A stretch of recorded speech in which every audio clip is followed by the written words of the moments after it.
Tonight's loss on senior night might have been one of the more inexcusable losses on the season for the Lady Vols. I asked Coach Kim Caldwell after the game if tonight's loss was more of a reflection that the team is regressing or these opponents are showing you something that you weren't expecting, and you might not like the answer either. She says it feels like the team is regressing and it's not the right time to be feeling that when it's the last game of the regular season and it's a quick turnaround to the SEC tournament. I'll have my three quick reactions following this 72-69 loss for the Lady Vols and what it means for that seeding. To start, let's talk about that seeding. With the loss tonight, it sort of feels like all of the chances to host in the NCAA tournament have all but gone out the window. Of course, there's a lot more basketball to be played across not only the conference, but women's basketball that maybe could see Tennessee get its way back into a top 4 seed. That could be that team to host. They've been a bubble team to host for much of the season because the committee has rewarded their hard-fought losses. They have one top 10/top 5 win on the season. It came to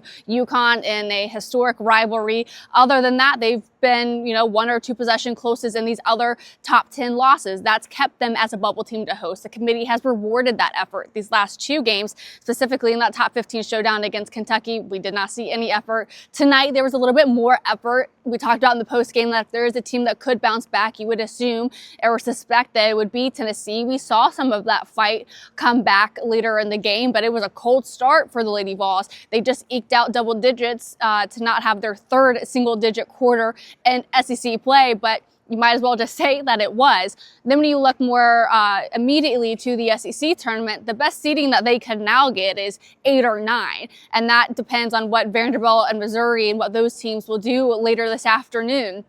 If Vanderbilt can get a win, Tennessee maybe gets that 8 seed. If Missouri wins, then it's Tennessee getting the 9 seed. And that changes drastically from getting that single bye on Wednesday to playing your first game on that Thursday. Regardless, it's a morning tip for the Lady Vols. Just depends if they're the 8 or the 9 seed. But it's either Wednesday, 11 a.m., Thursday, 11 a.m. for the Lady Vols. And the way that they're playing right now doesn't give you a ton of confidence that they're going to have a long run in the SEC tournament. But you certainly hope that this is a team that can continue to turn it around. After Kentucky, Samara Spencer told me that she didn't feel like the team, that they were good teammates. Here, I asked her again, I was like, is being good teammates, is that another factor in here? And she said that they felt that they were better teammates, but it's hard to get back locked in when one of your teammates goes down. I tweeted it out that Talaysia Cooper, went down earlier in the game. She was grabbing her hamstring when she went down. She wasn't walking on one of her ankles on the way out. It maybe is suspected to be a rolled ankle. Kim Caldwell didn't have any more information to shed light onto that question. So officially right now, we don't know exactly what's going on with Talaysia Cooper, but that certainly hurt the team in the second half when you don't have one of your star players out on the court where you're wanting your defense to feed your offense. So that's a little bit upsetting that that's, kind of how this game ended and how it ended for the seniors. Of course, holding the senior day celebrations to the end of the game as to not distract them prior to the game. Who knows if that was maybe the right way to do it, especially considering how the game ended.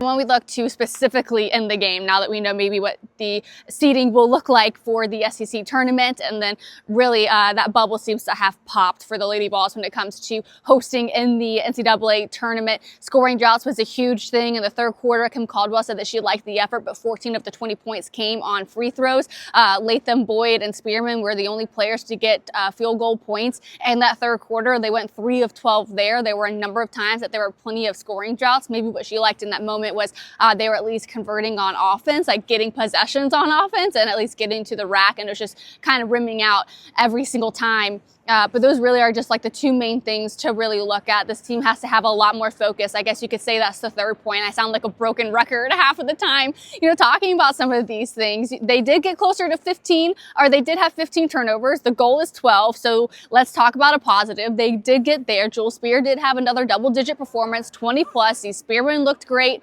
She definitely turned it on after Kentucky, which is huge for her confidence, and I think the team really feeds off of her confidence. She goes from basically, I think, having 0 points. Jewel Spear didn't have any points against Kentucky, to both leading the team in scoring tonight against Georgia. But against the 12th team in the conference, you expect everybody probably would have been in double digits. That's just not how it went. But certainly a lot to regroup on. We'll talk a lot more about this team as they do turn their attention to the SEC tournament. I will be there in Greenville starting on Thursday, so hopefully that will be their first game or will be their second game, and they'll be very much alive. But yeah, just certainly not a game you thought that they were going to have, and ended up having it, and too bad for the seniors especially. But hopefully they can turn it around. I'm excited to hopefully cover them here in the postseason, and hopefully it's a long run that we can all enjoy, and hopefully they don't continue to regress like Kim Caldwell maybe suspects. I'll talk to you guys later this week.